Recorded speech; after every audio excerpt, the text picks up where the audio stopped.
Nah, selanjutnya di sini ada contoh latihan inheritance yang kedua, yaitu ada kelas orang.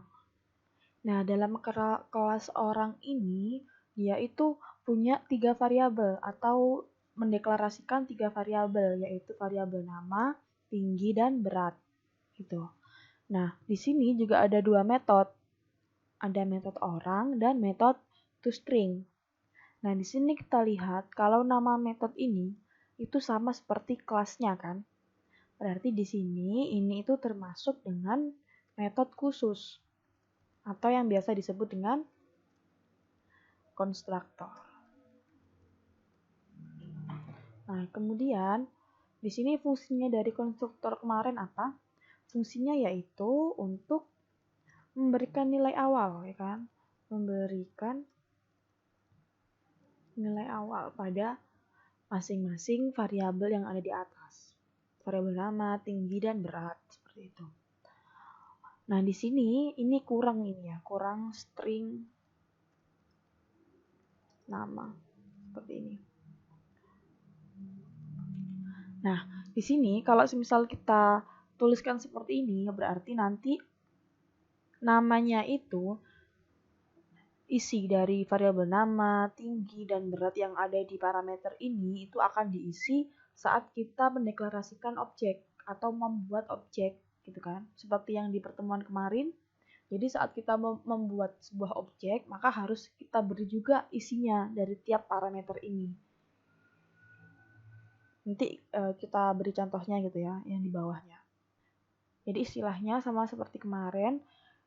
Jadi kita membuat variabel baru, variabel nama, tinggi, dan berat. Variabel ini itu beda ya dengan yang variabel ini. Karena nanti ini itu yang akan diisi terlebih dahulu saat kita membuat objek. Nah, setelah variabelnya ini, variabel yang ada di parameter ini terisi, maka akan dimasukkan ke variabel yang ini, yang hijau-hijau ini, yang di dalam kelas ini. Gitu. Jadi kalau misalnya kita nggak pakai nama gini ya, ini kita hapus parameternya. Memang tidak error, hanya saja variabel nama ini itu tidak akan terisi karena dia tidak dimasukkan ke parameter. Berarti kan nanti kalau kita saat membuat objek, kita hanya memasukkan nilai dari tinggi dan berat saja kan.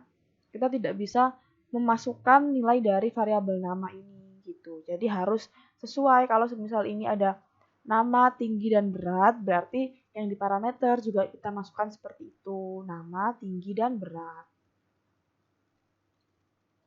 Nah, setelah itu untuk metode yang kedua, ini metode biasa ya, karena dia tidak sama namanya dengan nama kelas. Nah, ini digunakan untuk menampilkan isi dari variabel yang telah kita isi tadi. Nah, kemudian nanti jika kita ingin menampilkan isi dari tiap variabel yang sudah kita isi tadi, kita tinggal panggil aja ini metode toString-nya seperti itu. Kemudian yang kedua ada kelas siswa. Nah, kelas siswa ini extend dari kelas orang. Berarti kelas siswa ini adalah subkelas kan ya, atau anak dari superkelas orang. Gitu. Jadi kelas siswa ini dia itu dapat menggunakan metode atau diwariskan metode yang ada di dalam kelas orang ini tadi. Tapi perlu diketahui ya bahwa meskipun kelas siswa ini bisa mewarisi metode ataupun variabel yang ada di kelas orang, tapi dia tidak bisa mewariskan atau tidak bisa mengakses konstruk gitu ya. Jadi ini kan ada 2 metode, orang dan toString. Nah, tapi orang ini itu kan termasuk konstruktor kan atau metode khusus. Nah, metode khusus ini atau konstruktor ini tidak dapat diwariskan ke kelas siswa ini walaupun dia adalah anak atau subkelas dari kelas orang. Makanya di sini kita buat lagi nih konstruktor atau metode khusus yang namanya sama dengan nama kelasnya yaitu kelas siswa. ya. Nah, di sini bedanya untuk pendeklarasian atau pembuatan konstruknya itu seperti ini. Pertama kita tulis dulu ya, publik siswa. Nah, untuk string name, double tinggi, double berat, itu kita tulis di sini, ya kan? Kita tulis di sini, kita masukkan parameter yang ada di sini ini, kita masukkan ke sini. Baru kita buat variabel lagi, yaitu sesuai dengan variabel yang dibuat di kelas siswa ini. Jadi, kita tulis dulu string nama, double tinggi, double berat sesuai dengan variabel yang ada di kelas orang ini ya. Lalu kita lanjutkan untuk membuat variabel baru. Variabel name, sekolah asal, dan nilai. Jadi di sini kita tulis semua nih. Kita tulis semua parameternya. Setelah sudah kita pakai keyword K.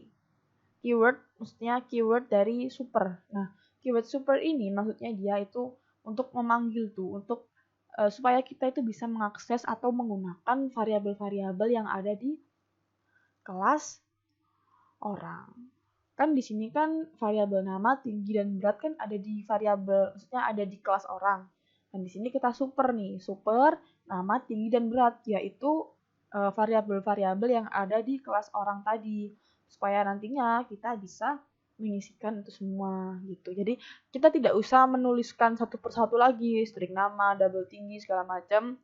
Terus ini juga tidak perlu kita tuliskan kembali karena kita bisa langsung saja menulis keyword super. Nah, nanti ini kita bisa langsung mengisikan variabel nama, tinggi, dan berat tersebut. Gitu. Nah, di sini kita tinggal tulis aja di sini yang belum diisi tadi ya. Kalau yang nama, tinggi, berat tadi kan sudah kita isikan kan isinya seperti ini. Nah, kalau yang NIM, sekolah asal, nilai ini kan masih belum. Jadi di sini kita tulis seperti ini. Nah, kemudian ini ada metode lagi yang kedua, yaitu metode toString yang digunakan untuk menampilkan isi dari variabel yang telah kita isi. Untuk menampilkan, ya kan?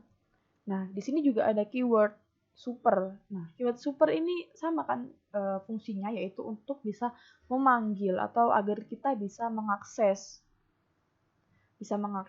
nilai atau variabel ataupun apapun di kelas super kelasnya, seperti itu, yaitu kelas orang. Di sini kan ada super toString, berarti dia ingin memanggil metode toString yang ada di dalam kelas orang. Nah, sedangkan isinya dari metode toString itu apa? Kan ini ya. Berarti nanti untuk pemanggilan ini itu kita tidak perlu menuliskan lagi di sini. Kita langsung pakai aja super toString ini untuk memanggil isi dari metode ini. Nah, setelah ini kita panggil, kita bisa langsung tambahkan ini NIM, nama, maksud saya NIM, sekolah asal, dan nilai sesuai dengan variabel tambahan yang ada di kelas siswa ini. Gitu. Setelah itu, di kelas latihan, ini kan kelasnya yang berfungsi untuk menampilkan gitu ya, yang untuk membuat objek gitu.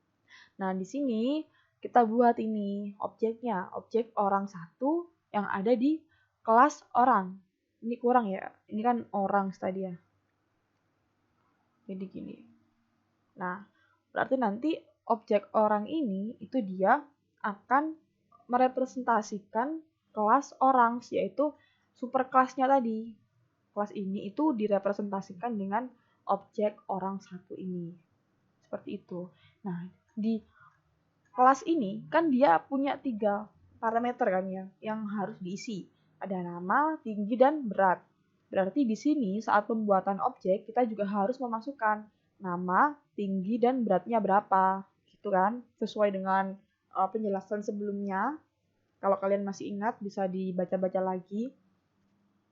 Nah, setelah kita ingin memasukkan nilainya dari tiap variabel yang ada di kelas orang, maka nanti akan dipanggil ini orang satu titik toString, di mana toString tadi kan metode yang digunakan untuk menampilkan kan ya isinya.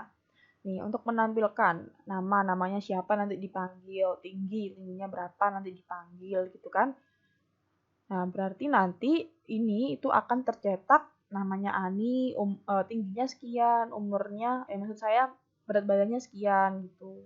Jadi ini itu untuk merepresentasikan dari kelas orang yang bisa menampilkan data dari nama, tinggi, dan berat. Nah, sedangkan di sini kan ini ada objek mahasiswa 1. Tapi di kelas siswa berarti objek ini yaitu merepresentasikan subkelas atau anak kelas dari kelas siswa ini sendiri. Jadi ini ya, kelas siswa ini dia itu direpresentasikan oleh objek MHS 1 ini. Nah, kalau kita lihat ya, isinya dari objek ini dan objek ini tuh beda gitu kan ya. Itu kenapa? Karena yang di kelas 1 atau yang di kelas orange itu kan dia hanya punya 3 variabel yang ingin kita masukkan nilainya. Sedangkan di kelas siswa itu dia punya banyak variabel. Variabel yang ini ya, variabel yang nama, tinggi dan berat yang diwariskan oleh kelas orang, dan variabel yang terakhir 3 ini dia dibuat sendiri di kelas siswa itu. Jadi kita bisa memasukkan nilainya ini, memasukkan nilai nama, tinggi, dan berat tanpa kita harus mengoding ulang semua ini buat konstruktor, terus deklarasi variabel lagi itu tidak perlu karena kita bisa mengambil di kelas orang tadi. Bisa kita superkan kan ya, bisa kita wariskan atau bisa kita panggil secara langsung karena kelas siswa itu adalah kelas yang telah diwarisi variabel, metode ataupun yang lainnya dari kelas orang ini. Seperti itu. Jadi nanti yang akan tercetak gitu ya. Yang akan tercetak dari kelas latihan ini itu adalah namanya dulu. Seperti ini.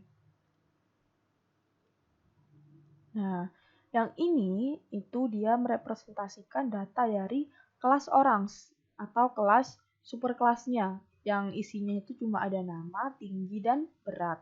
Sedangkan yang ini dia itu merepresentasikan kelas siswa, di mana kelas siswa ini adalah anak atau subkelas dari kelas orange tadi kan. Berarti yang isinya itu lebih banyak variabelnya gitu. Jadi dia bisa menuliskan banyak data dari kelasnya sendiri ataupun dari kelas superkelasnya tanpa harus menuliskan berulang variabel-variabelnya seperti itu. Jadi pengkodingan pun akan jauh lebih efektif dan efisien seperti itu.